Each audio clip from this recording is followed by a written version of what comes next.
George loved his wife, Millie, with all his heart, but sometimes he wished she would act her age. Millie loved to play pranks, pull silly faces, and giggle at the most inappropriate times while watching cartoons on her smartphone. She avoided responsibility like the plague. George often found himself longing for a mature conversation, a quiet evening, a partner to share life's burdens.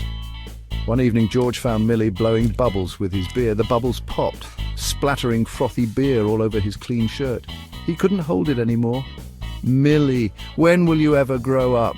Little did he know how prophetic his words would be. George was a brilliant but eccentric scientist. He had been working on a peculiar invention, a de-aging gun. The gun used concentrated beams of light to reverse the aging process. He envisioned it as a breakthrough in medicine, a way to combat diseases and give the elderly a new lease on life. He never intended to use it on anyone, let alone his wife.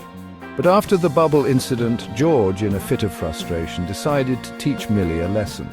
He pointed the gun at her while she slept, intending to de-age her by a few years, hoping a taste of responsibility would do her good. He set the dial to 5 years younger and pulled the trigger. The room lit up with a blinding flash. When the light subsided, George was met with an astonishing sight. Millie was no longer the playful young woman he knew. Instead, a little girl with pigtails and wide, innocent eyes sat up in bed, clutching her favorite teddy bear. The gun had malfunctioned, turning Millie not just 5 years younger, but into a 4-year-old child. "Millie?" George stammered, his voice trembling. Millie looked at him with confusion. Then her face broke into a wide, gap-toothed grin. "Hey, I'm a kid again. You want to play tea party?" she chirped, holding up her old childhood teddy bear. George's heart sank. He had hoped for a mature wife, not a child bride. Life as George knew it was over. He was no longer a husband, but a reluctant father to his own wife. Millie, in her childlike state, found immense joy in her newfound youth. She loved playing games at the park, watching cartoons, and having George read her bedtime stories. She had no desire to grow up, no concept of the life they once shared. George, on the other hand, was drowning in responsibility. He had to juggle his research with taking care of Millie, a task that proved both exhausting and emotionally draining. He missed their conversations, their companionship. He yearned for the old Millie, even if that Millie did sometimes use his beer for bubble mixture. Section 5. Navigating a world upside down. Their unusual situation drew stares and whispers. People struggled to understand their dynamic. George had to explain his predicament countless times, each explanation more awkward than the last. He enrolled Millie in preschool, where she quickly became the most playful and mischievous student in her class. The other parents gave George pitying looks. They saw him as a single father struggling to raise his daughter alone. Little did they know the truth was far stranger and sadder than they could ever imagine.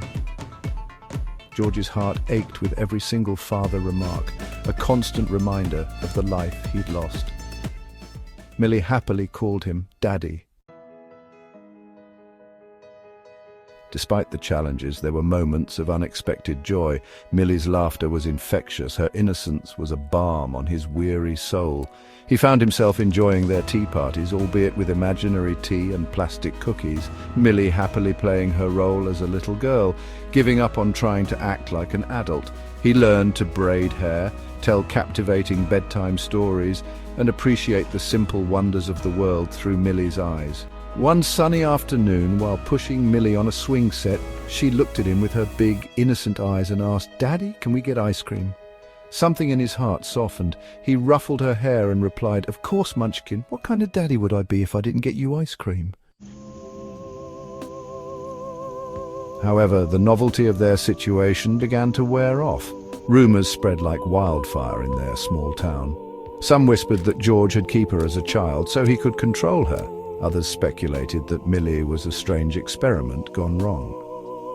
George found himself constantly on the defensive, trying to protect Millie from the prying eyes and judgmental whispers.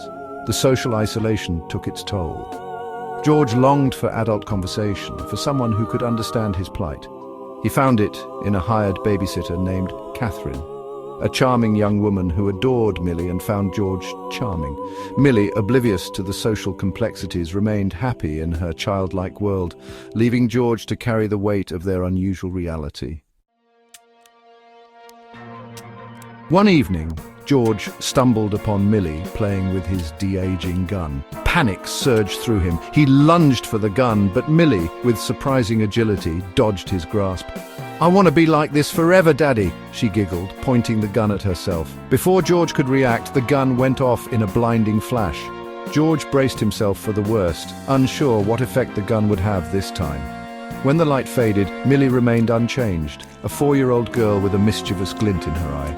Had it worked? Was she truly going to stay like this forever? George accepted his fate. He got the courts to make Millie legally a minor once more, thus voiding his marriage to her. Soon after, remarried to Catherine, and Millie was overjoyed to be their flower girl. Years passed. He cared for Millie as his ageless daughter, showering her with love and providing her with a happy, albeit unconventional, childhood. He gave up his research, focusing all his energy on Millie's well-being.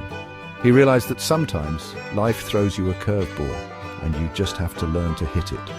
And so the tale of George and Millie became a local legend, a cautionary tale about the dangers of scientific ambition and the unpredictable nature of love. Millie remained frozen in time. She watched as her infant siblings outgrow her and become her older sisters and brothers, one of them destined to become her new legal guardian one day. For now, Catherine and George were looking forward to grandchildren, ready for the days when Millie would play with her nieces or nephews, sometimes being a family in ways a person never could have imagined.